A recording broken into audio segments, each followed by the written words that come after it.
Bonjour à tous et bienvenue sur Totis Postbac dans cette conférence dédiée à la licence Histoire. Et pour ça, j'ai le plaisir de recevoir Catherine Kikuchi, qui est directrice de la licence Histoire au sein de l'Université Paris-Saclay. Bonjour Catherine. Bonjour, merci beaucoup de m'accueillir. Merci à vous d'être avec nous aujourd'hui. Catherine, pour commencer, est-ce que vous pourriez nous présenter de manière globale cette licence Histoire ? Oui, bien sûr. Alors nous, on fait une licence d'Histoire donc dans le cadre de Paris-Saclay, mais sur le site de Guyancourt. C'est une licence classique en 3 ans, avec une spécialisation progressive, on y reviendra peut-être tout à l'heure, et qui se fait vraiment en lien avec les débouchés professionnels, avec les acteurs professionnels qui peuvent intéresser nos étudiants. C'est une licence qui est à taille humaine, donc à la fois on est dans la grosse université Paris-Saclay, mais la licence elle est vraiment opérée sur le campus de Guyancourt avec une équipe de taille, voilà, encore une fois à taille humaine, avec une vraie implication pour la réussite de nos étudiants et un vrai accompagnement pédagogique. Alors nous on a des étudiants parfois qui hésitent en se disant licence Histoire, Histoire c'est large. Qu'est-ce qu'on va retrouver concrètement dans cette licence voilà, parce que beaucoup d'étudiants hésitent sur cette formation. Oui bien sûr, alors l'histoire, effectivement, c'est large. Alors, traditionnellement, il y a 4 périodes en histoire qui sont étudiées à l'université. La période antique, médiévale, moderne, donc c'est-à-dire entre le 15e et le 18e siècle, c'est pas forcément hyper intuitif, et l'époque contemporaine. Donc ça, c'est vraiment les disciplines fondamentales, hein, on va dire, en histoire. Mais la licence d'histoire, alors partout ailleurs, mais spécifiquement chez nous, on va avoir, surtout dans les premières années, des enseignements d'ouverture pour les étudiants. Alors ça peut être d'autres sciences sociales, la sociologie, l'anthropologie, la géographie, l'histoire de l'art aussi. Et petit à petit, en fait, entre les 3 années de licence, on va avoir des cours de plus en plus précis. Les 2 premières années, souvent, c'est des cours plutôt introductifs, généraux. Et puis en 3e année, par contre, on a des cours qui sont beaucoup plus problématisés, beaucoup plus précis, encore une fois. Très clair. Merci encore une fois pour toutes ces réponses. Alors souvent sur Parcoursup, on a des étudiants qui hésitent entre une licence d'histoire en tant que telle, une licence histoire de l'art, une licence histoire-géographie, des doubles licences. Qu'avez-vous à nous dire là-dessus pour un peu nous éclairer ? Alors la différence entre une licence d'histoire et une licence d'histoire de l'art, c'est vraiment une différence de discipline, hein. C'est pas la même discipline, l'histoire et l'histoire de l'art. Donc l'histoire de l'art, ça va vraiment être centré sur les œuvres d'art.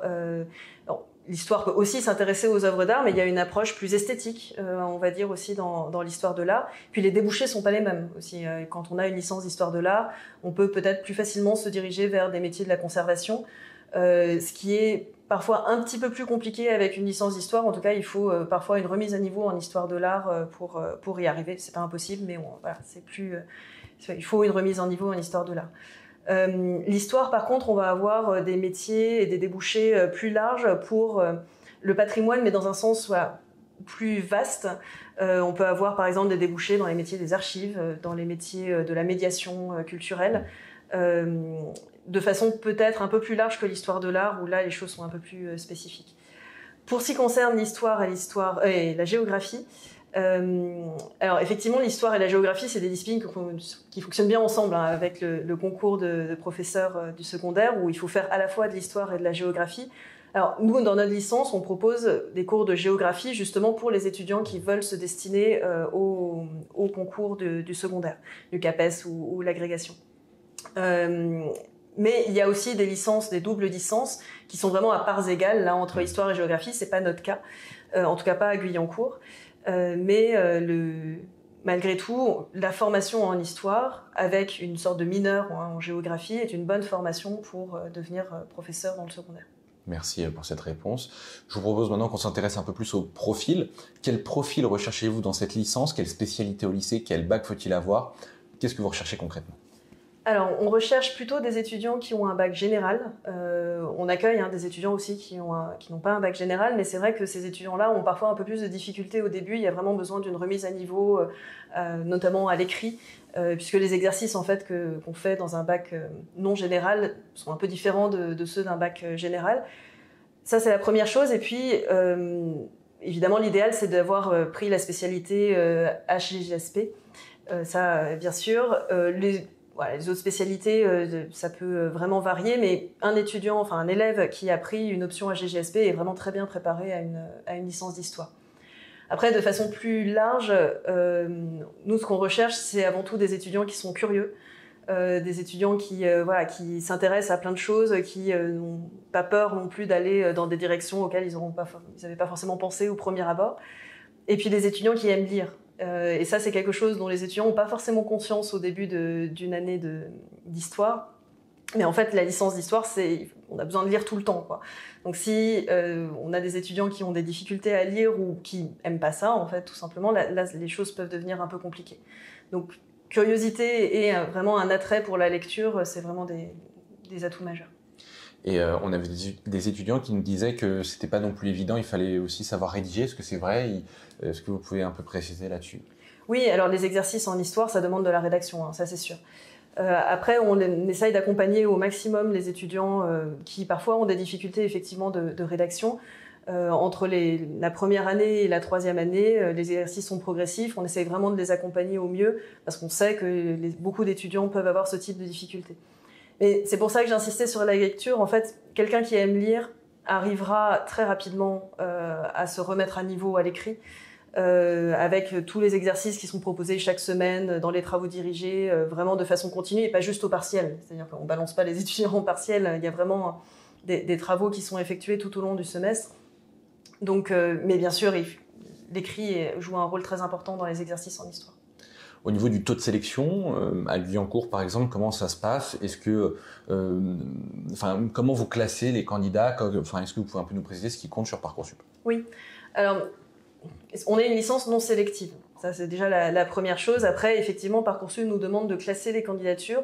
On le fait vraiment à minima en prenant en compte les notes du secondaire, les notes dans les épreuves du bac, en particulier s'il y a l'option HGCSP qui a été prise. Mais ce n'est pas du tout rédhibitoire. C'est-à-dire qu'il n'est pas obligatoire d'avoir pris l'option HGCSP pour être pris sur Parcoursup, pour être bien classé. Ce qui compte aussi, c'est la lettre de motivation. Alors, sans forcément rentrer dans tous les détails, parce qu'on sait bien tous les problèmes que peuvent poser les lettres de motivation, et puis encore, à 18 ans, c'est dur d'écrire une lettre de motivation hyper construite, mais on attend vraiment des lettres de motivation qu'elles prennent en compte un attrait pour l'histoire, pour la discipline vraiment, et puis un projet professionnel. C'est vraiment important que les étudiants, même de façon un peu vague, mais essayent de se projeter au-delà de la licence, et sachent pourquoi ils font une licence d'histoire, voilà, pour avoir une idée des options qu'ils prendront ensuite, pour avoir une idée de l'avenir professionnel dans lequel ils se projettent. Donc vous nous confirmez que vous lisez quand même les lettres de motivation. Parce qu'il y a un mythe qui dit qu'à l'université on ne lit pas trop. On ne les lit pas dans le détail. D'accord. On ne peut pas. En fait, on a beaucoup trop de lettres de motivation pour les lire dans le détail. Ça, c'est un des gros problèmes de la plateforme, mais je pense qu'on n'est pas forcément là pour en parler. Mais on les lit. Toutes les lettres de motivation sont ouvertes, ça je peux vous l'assurer et vous le garantir pour avoir moi-même fait la sélection Parcoursup pendant plusieurs années. Mais effectivement, on ne va pas les lire dans le détail. Si une lettre est mal écrite ou mal construite, c'est pas ça qui est rédhibitoire. Par contre, le fait de voir un candidat ou une candidate qui nous dit aimer l'histoire pour telle ou telle raison et puis qui se projette dans un avenir professionnel en lien avec l'histoire, il faut qu'il y ait un lien, hein, bien sûr, il ne faut pas que ce soit complètement déconnecté. C'est ça, en fait, qu'on regarde. Merci encore une fois pour toutes ces réponses. Alors, si on intègre cette licence, comment vont s'organiser les 3 années? Quelle évolution entre les 3 années? Voilà, comment ça va se passer? Alors, on a une organisation en 2 temps. Les 3 premiers semestres, puis les 3 derniers semestres. Alors, les 3 premiers semestres, c'est généralement... Enfin, voilà, c'est encore très large. Donc, je l'ai dit tout à l'heure, il y avait plutôt des cours d'initiation, d'introduction à certaines périodes historiques. Et puis, il y a encore beaucoup de cours d'autres disciplines, donc sociologie, anthropologie et géographie, en particulier pour les étudiants qui se projettent dans les concours de l'enseignement. Donc voilà, on est encore sur une non-spécialisation, ce qui peut permettre d'ailleurs à certains étudiants de commencer une licence d'histoire et ensuite de rebifurquer vers une licence de sociologie, d'anthropologie ou que sais-je. En revanche, à partir du 4e semestre, donc au milieu de la 2e année de licence, là les étudiants doivent choisir un parcours.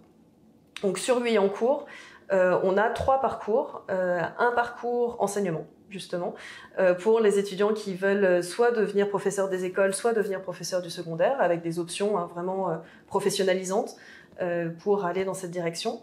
Un 2e parcours métier de la culture, donc culture et patrimoine, là aussi avec des options professionnalisantes, des professionnels de musée, des professionnels des arts du spectacle, de la médiation. Et puis un 3e parcours journalisme, où il y a une insistance particulière sur l'histoire contemporaine qui est mise dans ce parcours. Et puis là aussi des cours de sciences politiques, d'histoire des médias, ce genre de choses. Donc voilà, une progressive spécialisation. Et puis, dans les 3 parcours, hein, évidemment, des cours fondamentaux d'histoire qui demeurent. Et puis, un aspect important, ce sont les stages. Donc, un stage obligatoire au 4e semestre, donc 2e semestre de 2e année. Et les étudiants sont fortement incités à faire des stages au cours de leur 3e année, qui est un peu plus chargée. Donc, on ne l'a pas rendu obligatoire, mais vraiment pour essayer de préparer au mieux la sortie de licence. Au niveau du contenu des cours, par exemple en première année ou en 2e année, pour prendre quelques exemples, qu'est-ce qu'on va concrètement apprendre et faire? Je sais pas, par exemple les rendus, qu'est-ce qu'on fait? Alors pour prendre un cours d'histoire classique, généralement vous avez une organisation en cours magistral et travaux dirigés. Donc le cours magistral, de nos jours c'est rarement purement magistral, c'est-à-dire que vous n'avez pas le prof qui parle sans discontinuer pendant 1h30 et puis voilà, il y a quand même des interactions, une possibilité de poser des questions, voilà. Mais le cours magistral c'est plutôt le moment où le contenu est délivré aux étudiants, avec évidemment, vu que les promos sont quand même de taille relativement réduite, possibilité de poser des questions autant que les étudiants le souhaitent. Et puis les travaux dirigés, c'est vraiment le moment où les étudiants mettent en pratique ce qu'ils ont appris à travers des exercices classiques en histoire, donc commentaires de texte ou bien dissertation, mais pas seulement, progressivement, hein, surtout à partir de la 3e année de licence, vous pouvez avoir d'autres exercices type notes de synthèse par exemple pour préparer à d'autres types de concours. Donc les exercices sont de plus en plus précis et difficiles au fur et à mesure des 3 années de licence. Le but des exercices en L1, c'est vraiment d'accompagner l'apprentissage de la méthode du commentaire de texte et de la dissertation. Donc souvent on demande la rédaction d'une intro, la rédaction d'un paragraphe, ce genre de choses. Et puis des devoirs de plus en plus complexes au fur et à mesure, des dossiers à rendre aussi qui nécessitent un travail de recherche important en bibliothèque, notamment en 3e année de licence. Ce qui est du coup un point important sur la manière de travailler en licence d'histoire, c'est qu'on passe beaucoup de temps en bibliothèque, de l'importance d'aimer lire, comme on disait tout à l'heure. Alors justement, miroir avec cette réponse, au niveau de l'intensité d'une semaine par rapport au lycée, comment ça se passe? Parce que souvent on nous dit oui, il y a moins de cours, mais il y a plus de travail. Comment ça se passe? Tout à fait. Alors c'est vrai que les étudiants peuvent être un peu surpris au début, parce qu'ils ont effectivement beaucoup moins d'heures de cours. Alors beaucoup moins d'heures. Ils ont quand même, disons, 20-25 heures de cours par semaine, ce qui reste quand même assez conséquent. Mais chacune de ces heures de cours doit nécessiter un travail important à la maison, alors, qui peut se faire chez soi avec un certain nombre de ressources sur Internet, ça peut se faire, mais aussi et surtout à la bibliothèque. On a une très belle bibliothèque à Saint-Quentin-en-Yvelines, donc sur le campus de Guyancourt, qui est très agréable, dans laquelle qui ouvre en plus sur le parc. Donc, c'est vraiment un lieu de travail vraiment très très chouette et qui est très bien fourni pour la licence d'histoire. Donc on trouve vraiment tous les outils de travail pour réussir sa licence et les étudiants sont très fortement incités dès qu'il y a une heure de pause, parce que forcément les emplois du temps sont parfois un peu à trous, hein, comme d'ailleurs souvent au lycée depuis quelques années, mais ils sont fortement incités à aller directement en bibliothèque pour faire leurs travaux individuels et les travaux en groupe aussi qui sont souvent demandés. Alors 2 questions en une. Quels sont vos conseils pour réussir? Et autre question, selon vous, qu'est-ce qui peut être cause d'échec quand on arrive en licence d'histoire? Alors, mon premier conseil, ce serait de lire au maximum. Je suis désolée, c'est un peu mon mantra, mais vraiment en licence d'histoire, mais comme d'ailleurs dans beaucoup de licences de sciences humaines, il y a beaucoup de problèmes qui pourraient être résolus pour les étudiants en lisant alors, les lectures obligatoires, les manuels évidemment, mais aussi en s'intéressant en fait à l'histoire par d'autres biais. Il y a un très bon magazine qui s'appelle Magazine d'Histoire qui est très facilement trouvable en kiosque. À s'intéresser à plein de choses. Alors, ça peut être par la lecture, mais il y a plein de chaînes YouTube hyper bien pour l'histoire en ce moment, donc on peut vraiment découvrir plein de choses. Donc, se faire en fait petit à petit une culture historique et puis une habitude de lecture et de chercher des informations en essayant de trier, parce qu'évidemment on peut trouver de tout, notamment sur YouTube, mais voilà, il y a des très très bonnes chaînes, il y a d'autres un peu moins bonnes, mais cette habitude d'aller chercher l'information et de se demander est-ce que c'est valable ou non, pourquoi c'est valable, tout ça en fait ça construit un esprit critique qui sera vraiment très utile pour la suite des études.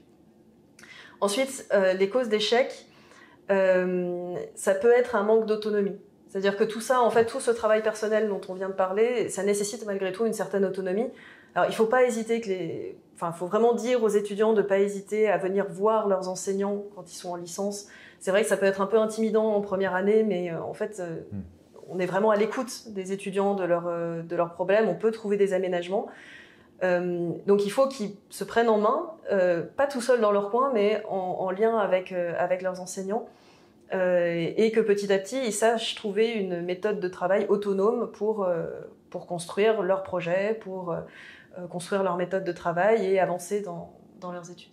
Et qu'est-ce que vous dites aux étudiants qui disent « Ouais, mais moi, il n'y a qu'une période de l'histoire qui m'intéresse » et est-ce que ça arrive des étudiants qui échouent ou qui ont du mal à s'intéresser à la préhistoire ou à des choses comme ça? Est-ce que vous êtes confronté à ce type de problématique? Alors, c'est à ma connaissance, jamais un cas d'échec. C'est-à-dire que c'est vraiment, en tout cas, j'ai aucun exemple en tête d'étudiants qui échouent parce qu'ils n'arrivent pas du tout à s'intéresser à l'époque médiévale ou à l'époque antique. Ça vraiment pas. Par contre, oui, effectivement, il y a plein d'étudiants qui nous disent moi, la seule chose qui m'intéresse, c'est l'époque contemporaine. Voilà. Moi, je suis médiéviste, alors je suis un peu triste quand j'entends ça, mais bon, on l'a tout le temps. Moi, ce que je conseille aux étudiants, c'est de garder l'esprit ouvert. Parce que, en fait, on a souvent ce discours-là en début d'année. Puis à la fin d'année, en fait, ils nous disent je ne pensais pas, mais finalement, ça m'intéresse. Peut-être pas autant que l'histoire contemporaine, mais malgré tout. Et en fait, quand ils arrivent à s'intéresser, il n'y a pas de problème pour réussir. 2 questions en une pour terminer. Les débouchés en master et à la fin, les métiers qu'on pourra faire après des études d'histoire. Alors, les débouchés, ils sont étroitement corrélés aux 3 parcours dont j'ai parlé tout à l'heure. Donc d'abord, il y a les concours de l'enseignement, en passant par des masters MEF, donc que ce soit pour le professorat des écoles ou pour le professorat du secondaire. Donc maintenant, il faut quasiment obligatoirement passer par un master MEF. Le Versailles-Saint-Quentin, Paris-Saclay et le campus de Guyancourt en particulier en offrent. Ensuite, il y a tous les métiers de la culture, donc master médiation, master archives, tous ces métiers en fait qui visent à transmettre la culture dans différentes institutions patrimoniales sous des formes diverses. Tout ça sont vraiment des métiers dans lesquels nos étudiants trouvent beaucoup de débouchés. Et voilà, master archives, médiation notamment, on en a un certain nombre, on en a dans Paris-Saclay. Et puis les métiers du journalisme, mais en fait, donc, voilà, on a un certain nombre d'étudiants qui visent les écoles de journalisme, qui passent les concours des écoles de journalisme par la suite, mais en fait plus largement aussi les métiers de la communication. Puisque les gens savent en fait qu'en sortant de licence d'histoire, vous avez acquis une capacité à faire des synthèses, à écrire, voilà. Et les métiers de l'administration, notamment administration culturelle. Donc là aussi, on a des masters à Paris-Saclay et à Guyancourt qui offrent ce type de débouchés. Merci Catherine. On arrive au terme de cette conférence. Est-ce que vous auriez un tout dernier mot? De rester curieux. Voilà, que si vous êtes intéressé par la licence d'histoire, n'hésitez pas à contacter en fait les gens qui s'en occupent. Alors moi pour le campus de Guyancourt et Paris-Saclay, mais pas seulement. Si vous êtes intéressé par d'autres licences, écrivez-nous. Nous, on sera vraiment très disposés à répondre à vos questions, même si au final vous choisissez autre chose, c'est pas un problème. Mais voilà. Donc ne pas hésiter à aller s'informer et à rester curieux par rapport à tout ça. Merci beaucoup en tout cas d'avoir été avec nous aujourd'hui. Merci à vous. Bon courage à toutes celles et ceux qui sont intéressés par cette licence. On espère que les résultats Parcoursup seront en votre faveur. Et puis on vous dit à très vite sur Totis Post Bac. Au revoir.